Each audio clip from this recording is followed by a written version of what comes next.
Good day, and welcome to the Force Preparatory Fitness Program Delivery, first of 5 sessions, where we help you learn how to do the program on your own in order to put your best foot forward on your next Force test. My name is Gabriel Quenville, and I am, at the time of this recording, the Fitness, Sports, and Physical Exercise Coordinator for Formation Europe, specifically Eastern Europe.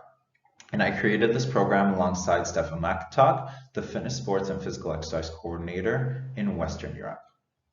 Together, during the COVID-19 pandemic, we decided that it would be a great idea to introduce this form of training program. Since the force test essentially stopped for approximately a year, if not more, and for the better part of 2020 into 2021, gyms were mostly closed and people had reduced access to physical training and physical training programs. With that in mind, as the forced resumption started, we assumed that there would be a higher risk of failures that we wanted to avoid. So this program was created and conceptualized to help individuals start back at square one and build up to a capacity where they can meet that pass, if not excel and get incentive levels. If you're an individual who has not been training for a long period of time, or whether it's due to personal choices or medical conditions, this may be the program for you. If you're looking to strive towards an incentive level, the program as it is written may not be sufficient in terms of physiological adaptations. However, you can certainly take components of this program and introduce it into another program that you're already doing. If you need help with that, please contact your local PSP Fitness Sports department and they'll be happy to help you out. With that, let's get started on the presentation. The first thing I want to talk about are the presentation and objectives, specifically what you can expect to see in today's presentation. The first thing I'm going to talk about is an introduction of myself and Stefa, so you can better understand who we are and what training philosophies we use to create this program. The second thing I want to get into is the course layout, specifically what you can expect to see in all the 4 other presentations that will be happening over the course of the week. Thirdly, I'm going to go through an inclusion criteria, essentially a checklist where you should meet all of the criteria before starting the program. Once you've started the program, I'm going to discuss expectations for success, so how you can put your best foot forward in order to ensure that you meet your goals in the force test. And finally, we're going to go through a program overview. There'll be several slides where we discuss what the program is and what the recommended pieces of equipment and space would be if you're doing this from home and not from a gym. Let's move right along into the introductions so you can better know who the content creators were and what training philosophies we used in order to create the program to better help you succeed. As you remember, my name is Gabriel and this is my coworker Stefa. We've each worked for PSP for 5 years at the time of this recording. Myself, before coming out to Outcan Europe, I worked in Petawawa as well as in Cold Lake. Stefa came to Outcan from Esquimalt. Our training philosophy came from our own personal experience, as well as our knowledge and education. Speaking of experience, we've trained military members collectively for 10 years. We've trained not only members to help succeed in the force test, but also in terms of reconditioning, personal training, working towards a specific occupation, or unit PT. In terms of education, we both have a bachelor's degree in human kinetics, and we're both clinical exercise physiologists currently working towards our certified strength and conditioning specialist certification. In terms of personal experience, we are both avid athletes. I was a former varsity runner and Stefa was a former varsity rower. We both have done triathlons as well at a fairly high level. And being PSP staff, we have to do the force test every single year as well, and we have achieved platinum and gold respectively. Using all of that together, our knowledge, our experience training members, and our experience doing the force test ourselves, we've been able to conceptualize and create this program to better help you succeed in the force test. Now that you have a better idea of who we are and how we created this program, as well as what you can expect in today's session, let's talk about the other 4 sessions before we continue on. In today's session, when we're done, we recommend that you watch these side-by-side comparisons of technique so you can better understand why we recommend the technique that we do, and hopefully that can convince you to start working towards being able to do that technique effectively and efficiently, not only in practice, but during the actual test. Tomorrow's session will be focusing on rush strength programming. There's going to be a second separate video that we recommend you watch where Steph and I actually go through and visually demonstrate the movements while the other is explaining how to do them. And we go through all sorts of modifications depending on your space and the pieces of equipment that you have. The following session will be the Rush ILS cardio programming. That one will be relatively short, and following it, we recommend that you watch the force technique progression videos, specifically on the rushes. The 4th session will be going through the sandbag lift and sandbag drag strength programming. And in a separate video, we recommend that you watch Steph and I once again go through each and every single movement, demonstrating it, and going through modifications. Finally, our last session will be on flexibility, mobility, and stability, specifically why it's important to incorporate it into your program and how to do it properly. We have a Canvas slideshow and a Word document that you can use. If you do not yet have access to the PDF or the Word documents and all of the course materials, please reach out to us or contact your local PSP department in order to see if they can get a hold of this program for you. All right, enough about introductions. Let's get into the nitty-gritty of this presentation. We're starting with inclusion criteria. If you remember, these are special considerations before starting the program. If you have 4 checks on this slide, you're most likely good to go to get started. Let's draw our attention to the first check mark, and that's medical clearance to train for force evaluation. Keyword here is train. So how do we know that this check mark is in fact a check mark and not an X? The first thing I would encourage everyone to do is to complete the Get Active questionnaire, which is a self-assessment tool that can be found on the Canadian Society of Exercise Physiology website. If you're unable to find it, you can also contact your local PSP department and they can certainly send it off to you. If you're still unsure after this point, then it's best to check with your reconditioning team at PSP, or better yet, go to the health services team. If you have currently a medical chit that tells you that you should not complete the force evaluation, then we would 100% recommend that you go and you seek further clarification before starting this program as to whether or not you're medically cleared to at least train for it. So remember, the way that we train for the program or for the test is over the 12 weeks. We're going to build up our capacity to be able to do the force evaluation. So the training program, week 1, starts at a lower intensity, lower volume, and lower total weight than the actual force evaluation itself. So it may be safe for you to start training for it in anticipation that you'll eventually be medically cleared by improving your cardio and your strength. However, at this time, you may not be medically cleared to actually do it. So remember the difference between training and actually completing the force test when determining whether this is a check mark or an X. Once you have a check mark there, the next 2 check marks are regarding intrinsic motivation. Specifically, willingness to train at least 4 days a week for 45 minutes per session, and to do that for at least 4 weeks consecutively. This is the bare minimum that you must have in terms of intrinsic motivation before starting the program. The recommended amount is 5 days a week for 12 weeks. In terms of overall health and well-being, we recommend 5 days a week for your entire life. However, it does not have to be force specific. In order to put your best foot forwards, that 12-week mark is probably appropriate for you to succeed in the force test. Additionally, you can train more. However, this program was conceptualized and created for 5 days a week, a total of 12 weeks.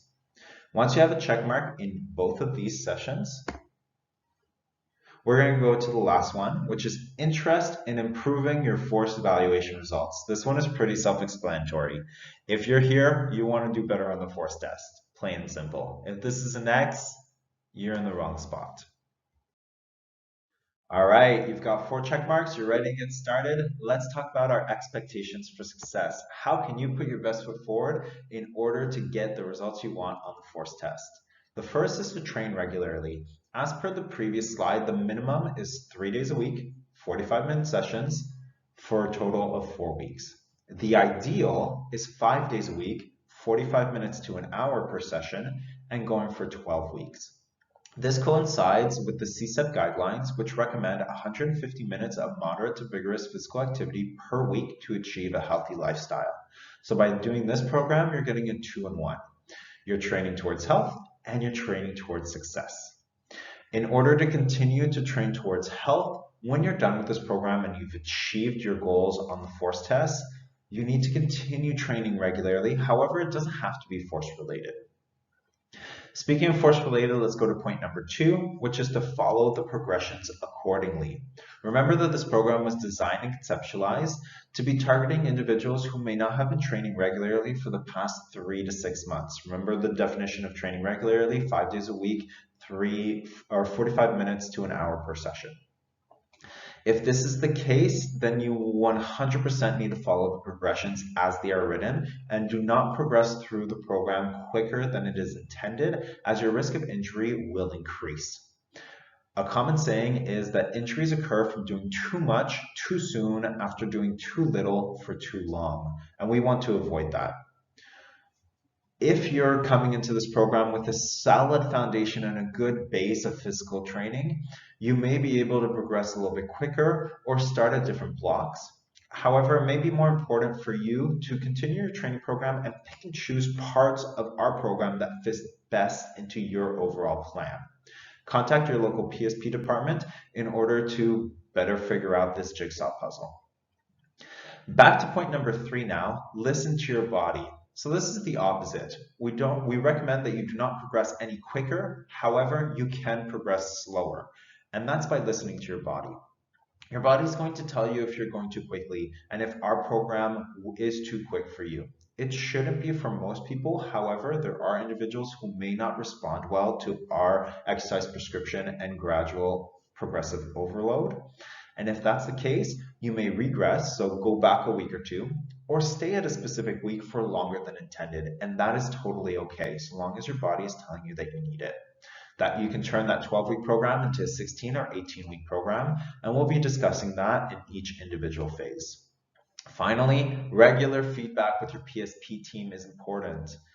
If at the time of the recording in 2021, you're doing this program, your go-to people are myself and Stefan. Our emails are in the bottom left. If you're at a different base or you're watching this maybe in a different year, it may be someone else.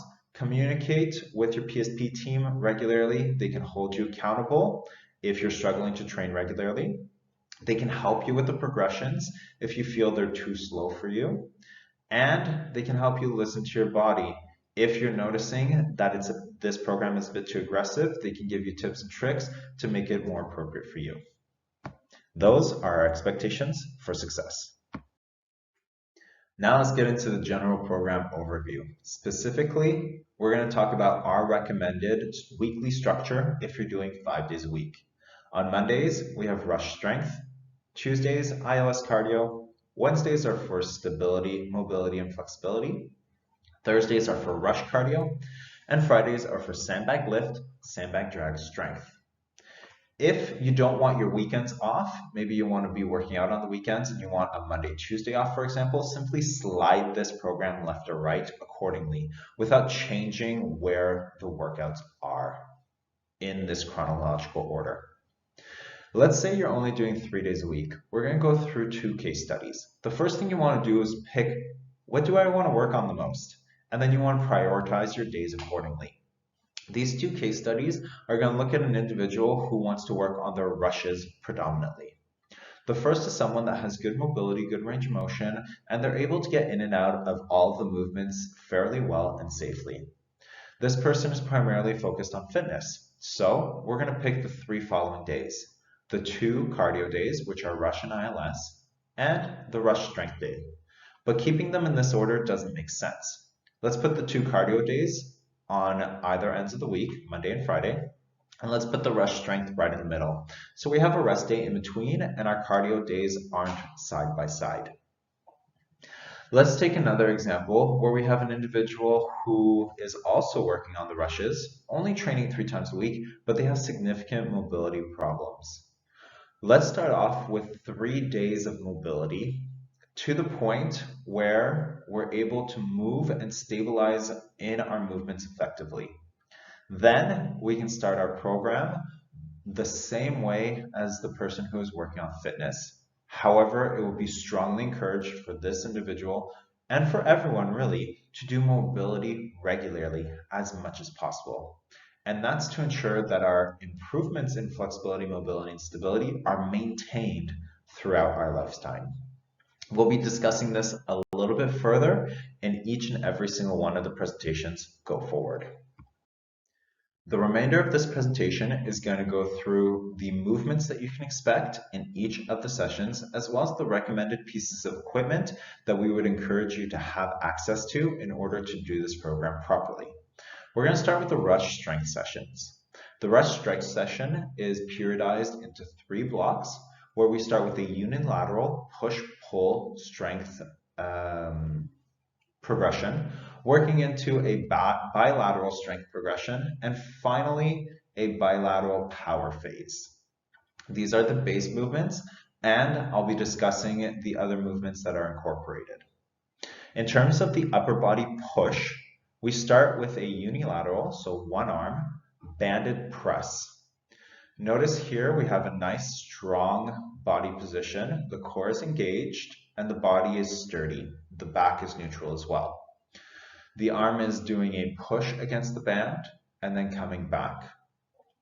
This progresses into a push-up, and then finally we progress into an explosive push-up into a 3-point track start.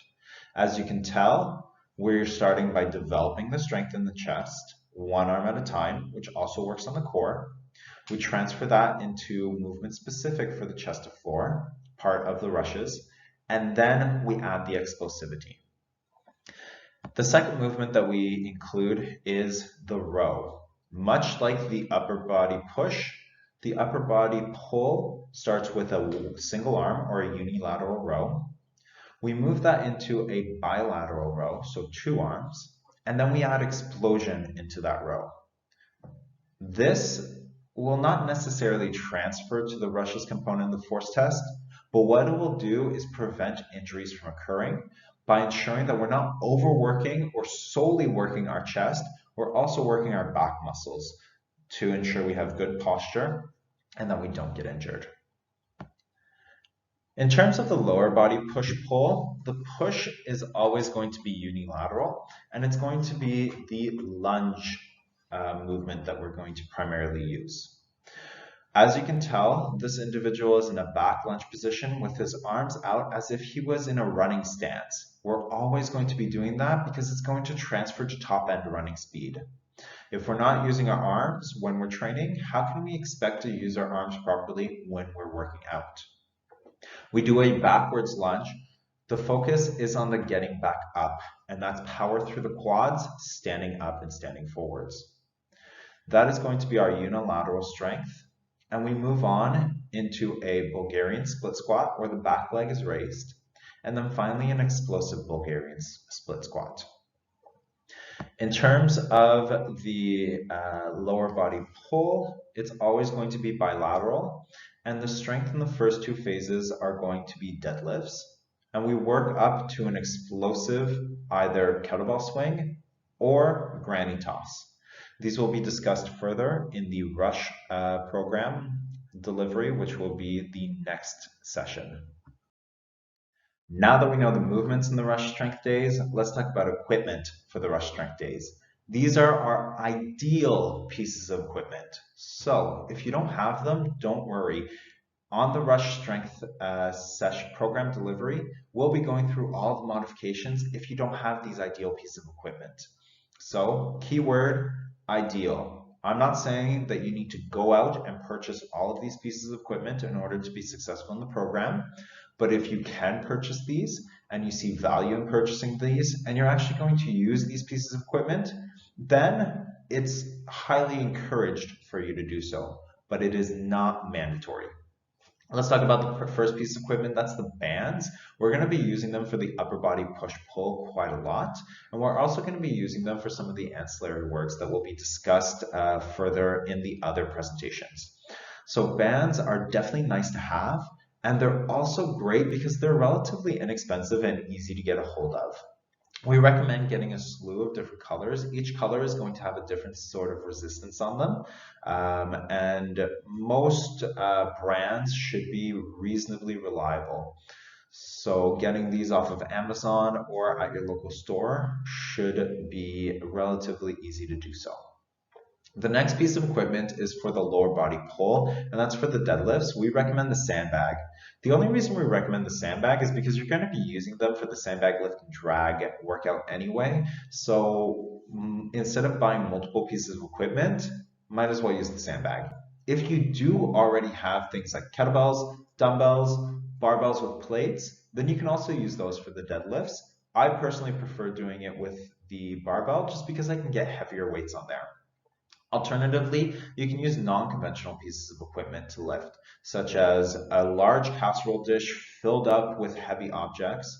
You can take a backpack and fill that up with heavy objects. You can lift up non-conventional things around your house. There's lots of ways that you can get around not needing a sandbag. If you do go for the sandbag, you have two options. You can get multiple sandbags of different weights, or you can get one sandbag with the capacity to take sand in and out. The first option is going to be a little bit more expensive. The second option is going to require you to do a little bit more work. The last piece of equipment that's ideal, but definitely not mandatory because it's very expensive. It's about $200 to $250, is that tactical weight vest. A great alternative is just that backpack with weights inside. That's what I personally use. I'm actually going to be buying my own personal weight vest, but if you're not going to be using it regularly, just stick with the backpack. I've used it for the better half of the year now, and it's worked great. We talked about the rush strength day. Now let's talk about the sandbag lift and sandbag drag workout day. There are three movements in this workout. There's an isometric bicep hold, which works on increasing your ability to hold that bag in a static position so that your arms don't fall down, your back doesn't cave in or out while you're doing the drag. The second movement is the actual drag itself. That one's pretty self-explanatory. By doing the test, you're going to get better at the test.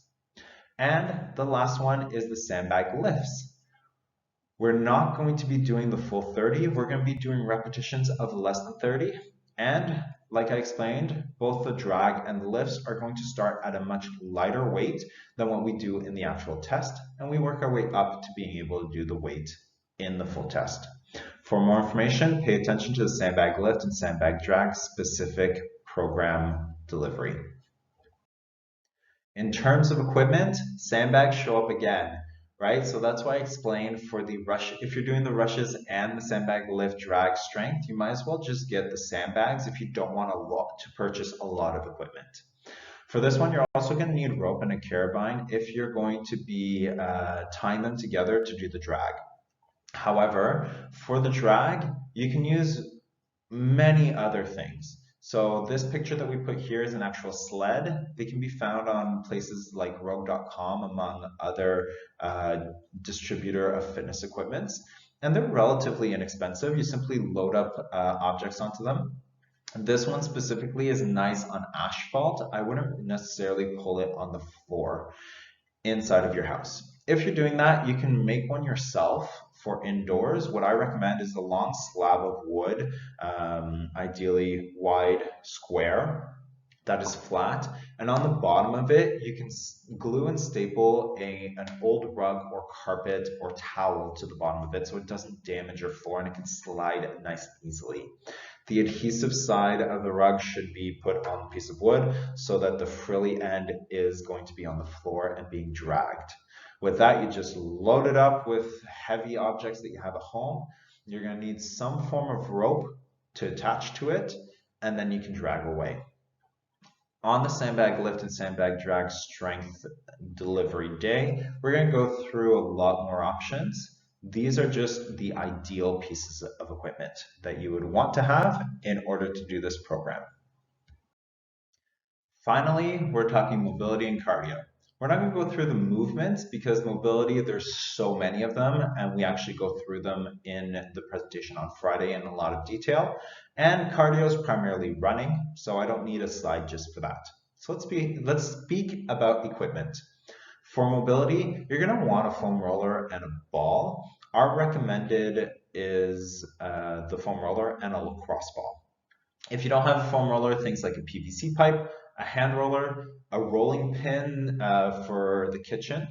If you do that for sanitary reasons, make sure that you're not also using it for baking.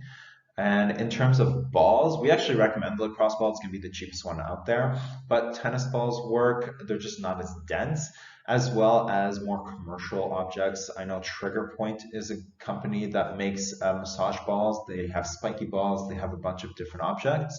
I find lacrosse balls is just the cheapest one and has the right size and density for what we want. That is our recommended and ideal equipment for mobility. In terms of cardio, you're going to need 20 meters of space and some cones. That's basically it once we get into block C. In terms of block A and B, which are two initial blocks of the cardio programming, you're just going to need to be comfortable running outside, or you're going to want to have a treadmill. So that is the end of today's presentation. Hopefully that was insightful to better understand what kind of checklist you need to have before starting the program, how you can better succeed in the program, what movements you can expect, and what pieces of equipment would be ideal to do this program properly. Please pay attention to the next 4 sessions where we go into each program individually in a lot of detail. And that will help you better understand which pieces of equipment is really necessary, which ones are more recommended, etc., etc. Thank you so much for joining today. Before watching the next presentations, I recommend that you take a look at the YouTube series where I do a side-by-side comparison of our recommended technique for the rushes, the ILS, and the sandbag lifts, so that you can better understand and appreciate why we recommend the techniques that we recommend and start working towards being able to do those movements properly. Thank you so much and have a great day.